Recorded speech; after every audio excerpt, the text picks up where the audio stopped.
Good evening, ladies and gentlemen. Welcome. I'm Charles Harvey. I'm president of the McDowell Community Council and president of the McDowell Radio Patrol.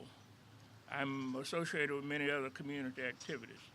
I've lived in this community for some time, and I came here in April of 1966 for a year, and I'm still here.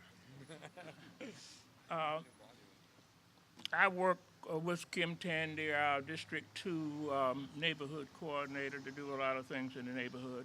As part of the mission of the Radio Patrol, we serve as eyes and ears to the police department. When we see something, we call the police, we call 911, then we call the desk sergeant at 12th Precinct. They send a scout car out right away. That helps us to eliminate a lot of the crimes. We all have families, and we want them to be safe. That's why it's so important that we have the green light system. Most of the businesses that have green light systems have a much reduced crime in the area. We're here today with DTE to make an important announcement which will take the green light system to a new level and save a lot of money for the businesses who have yet to install the green light system. Now I want to introduce the person who is initiated and led the charge for the green light system, Mayor Mike Duggan.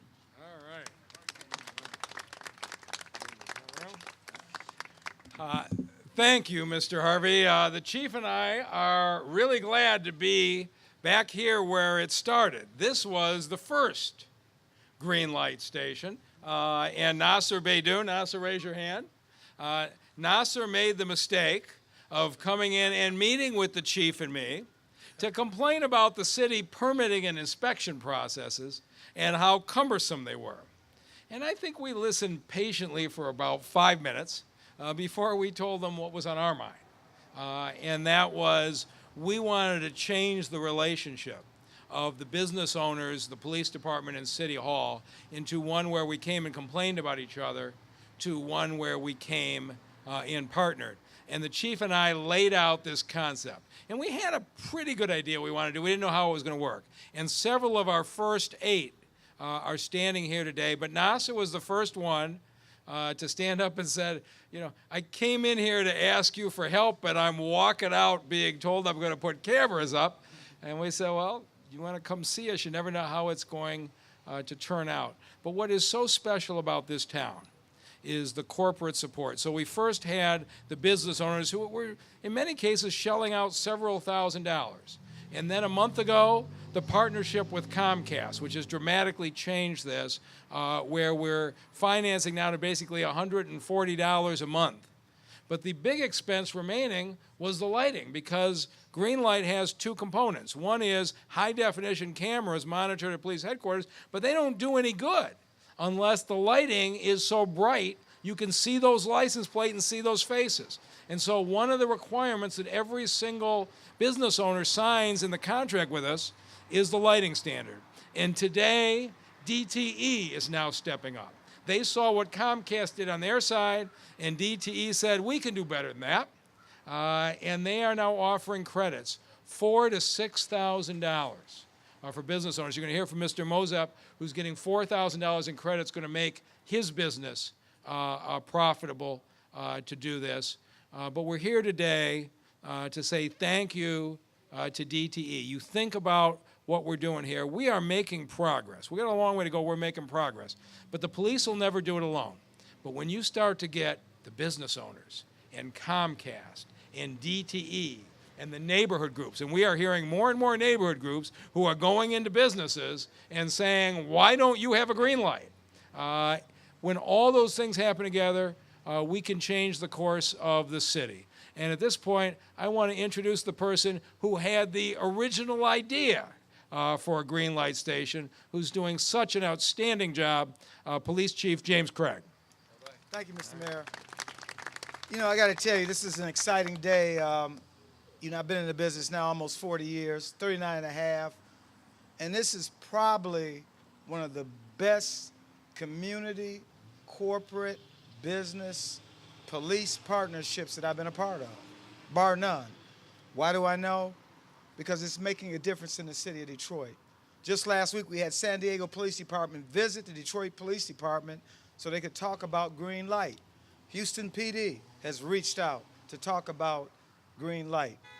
But as the mayor's already thanked Nasser, thank you again for your confidence and certainly leadership.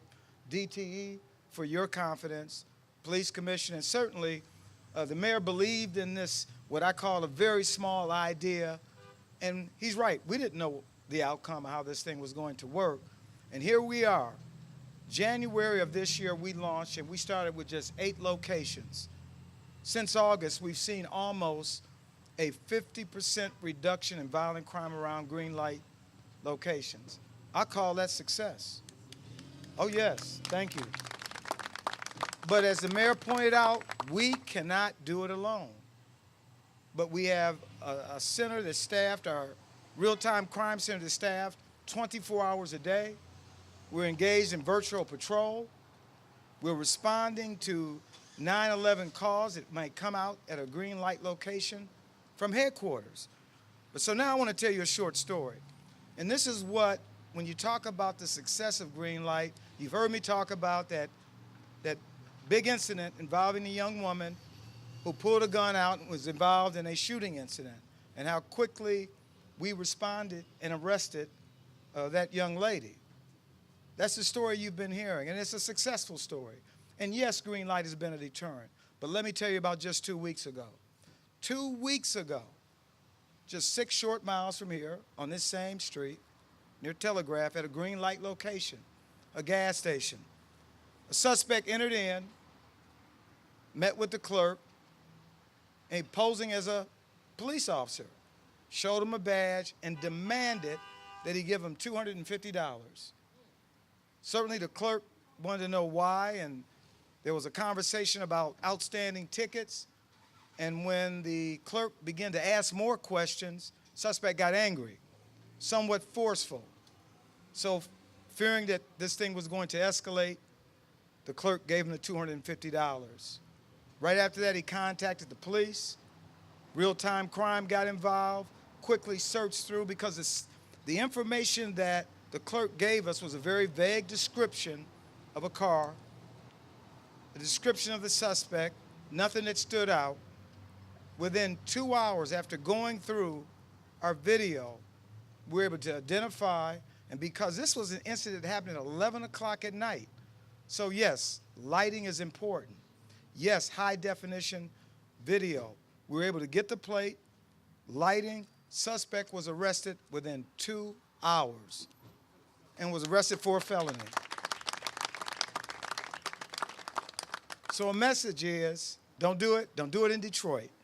So at this point, I'm going to bring Trevor, the president of DTE Electric. Thank you. Thank you, Chief. Well, thank you, Mayor, and thank you, Chief. And on behalf of DTE Energy, I just want to say how proud we are to be able to partner with the City of Detroit on a really important project like this. When we look at projects like this, it's a win-win. Not only do we get to help all of our business customers, and you see some of them here today, on energy reduction, helping to light up their facilities, but we also get to help the city with the really important piece of trying to make Detroit one of the greatest cities in America again. It's really a great opportunity, and I hate to correct our mayor, but the savings can actually be up to $7,000 for each of the customers. So, yeah, while I would hate to, but it's a great program. So if business owners want to sign up, they can go through the city, sign up to be a participant in Project Greenlight, and then go to the DTE Energy website where we can lead you through the rest of the rebate programs. And we'd really be honored to help any of our business customers in the city of Detroit with this program, because as the chief said, this is really important work that we're doing, and on behalf of our company, we're really honored to be part of the partnership. Right. Thank you. Thank you, Trevor. That was great. Thank you again. If you want to put me to 8,000, that's okay too. Let's not get carried away, Mayor. Who's next? Councilmember, you're back up. Yes. Next, there's no council people. I'd like to introduce Mr. Nasser Beydoun, who is the owner proprietor of this facility. Thank you. Thank you, Charlie. Good evening, everyone. First of all, I want to thank Mayor Duggan and Chief Craig for their support and making this project come to life.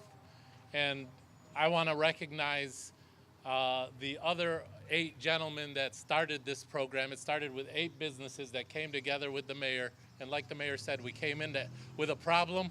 We left putting cameras on our stations. So I'd like to recognize all the other gentlemen here and give them a big round of applause. And the whole idea behind Green Light was to make neighborhoods in Detroit safe. We see all that's going on in downtown and midtown, but we realize that if the neighborhoods don't come back, the city can't come back. And we wanted to help and be part of Detroit's rebirth and make sure that the citizens of the city of Detroit have well-lit, clean establishments that they can frequent so they don't have to go to the suburbs to put gas. They can feel safe here in the city of Detroit. And once again, Mr. Mayor, thank you and Chief Craig for your leadership, because without you, it wouldn't happen. Thank you so much.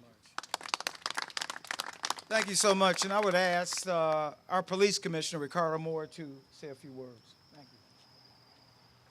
Thank you, Chief. Mr. Mayor, on behalf of the Detroit Board of Police Commission, I bring you greetings. My name is Ricardo Moore. I'm the vice chairman of the board. Every crime that takes place can be eliminated by reducing the opportunity. That's what the Green Light Project does. It reduces the opportunity for crime to take place in our city. So on behalf of the business owners who have taken their hard-earned money to get these lights up, we thank you, and we encourage all other businesses to do the same thing. Thank you, and God bless you. Thank you.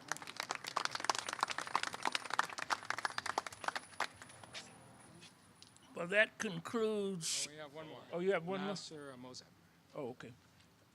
Mr. Nasser Mozak, who's owner of the 7-8 Drugs, he's going to get the green light system.